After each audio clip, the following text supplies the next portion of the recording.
We're live at Roundstone of Evermore here in Rosemount, Minnesota. We're talking about all things exterior maintenance and roofing with Scott Hurm from Crest Exteriors of Minnesota, right here on the HOA Leadership Network.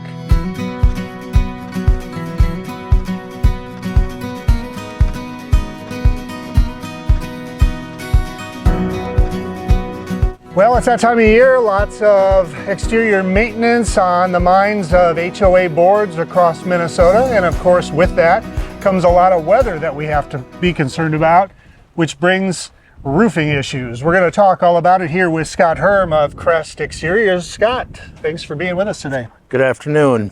This is Roundstone of Evermore, the condos. So we have a total of 19 buildings here. The storm actually happened in 2020, and like many of the claims, has been delayed and had to go to appraisal. After we worked through the appraisal process, this was approved last fall. We did the 10 buildings of the townhomes last fall. We're doing the 9 buildings of the condos this week. We have 6, 8, and 10-plex buildings. Going to be basically tearing them off and roofing them. So we do our postings 48 hours in advance to let all the homeowners know. Look for any extra things, if there's any extra ice and water or anything that needs to prevent any of ice dams, etc. So we take all the precautions. They're in the middle of the building right now at lunch. They'll be back up. We'll be done and cleaned up by the end of the day today. One of the things HOA boards are certainly thinking about is we're getting ready for the summer. This is the time to start doing exterior maintenance, start looking at stucco, start looking at roofs, other exterior surfaces.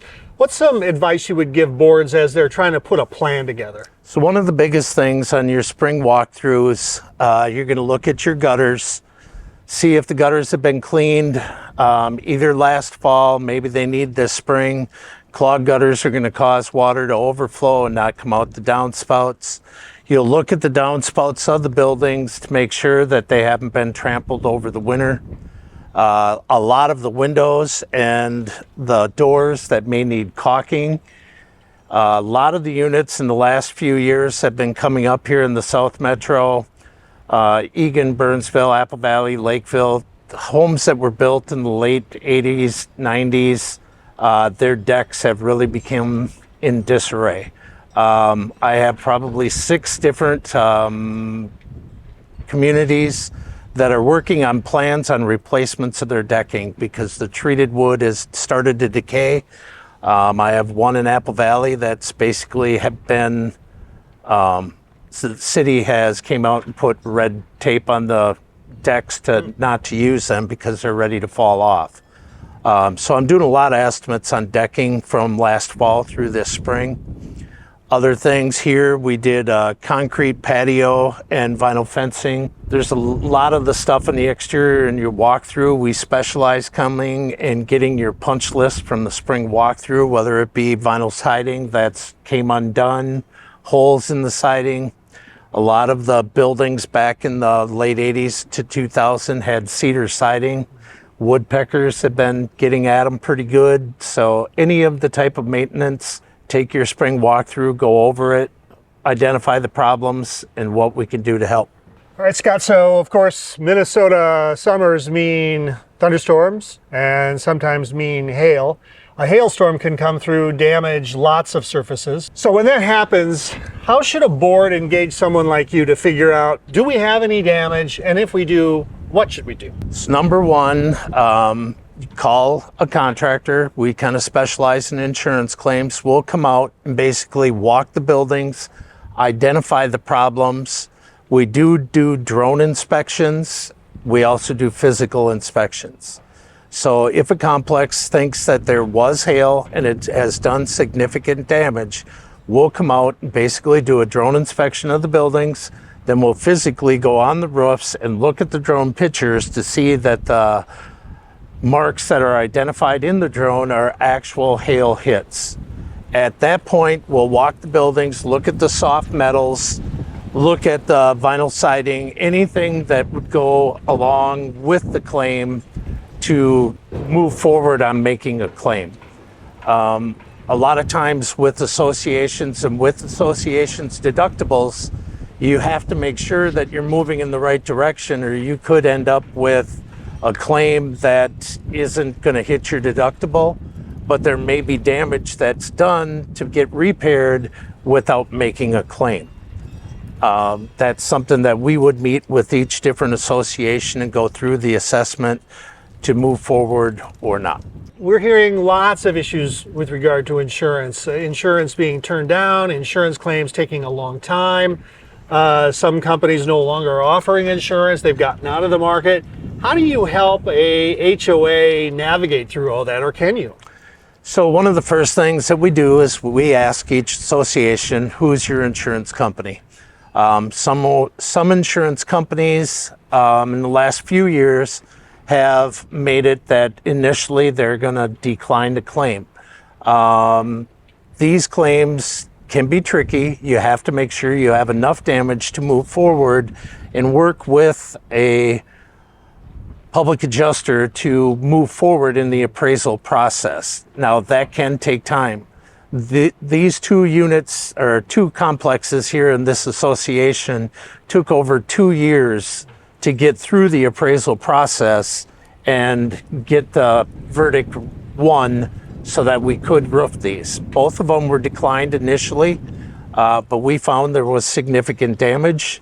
So we worked with the public adjuster to go through the appraisal process and get a victory, and now here they are getting brand new roofs. How do you keep a board informed of what's happening and what your progress is, what your end date will be? So basically we work with the board. As we tell people, the boards are in charge. The board is our customer. So we go to board meetings. Then basically the management company has broadcast to all the units that this will be happening on these dates. Now we have 2 different associations here, so we had to notify both associations because there is a lack of parking in this association. Each unit is posted 48 hours in advance with the posting of what's going to happen, what numbers to call, who to call if there is ever any issues. We meet with the board prior to the claim or prior to the work, and then we walk each building after it is done with a board member to show that everything has been cleaned up, everything is done per the scope of work, and that everyone is satisfied at the end. What do you do to ensure that, your crews stay on time? So we basically meet with the board at a board meeting and go through the whole claim, the whole dollar amount, and what their part of the claim is. So what is their deductible? This board has loss assessment coverage, so they have to bill each homeowner, and then they have to do the collecting of that to pay for their deductible. We work through it with the board. We can make up the sheets of information to be sent out to each individual homeowner so they understand the loss assessment, what to do, the loss date, how much it is. Then they collect their deductible. We go through the board with their funds and their timing of payment, and then they set the dates of when they want the job done. So this spring we were looking with the early spring of starting earlier. The board said, no, let's hang off and wait to April, which was a really good thing because otherwise we would have been here the week of the snow. Now the board, we've went through, we post each building. It takes 1 to 2 days to do each building. We stay on time, so we're here.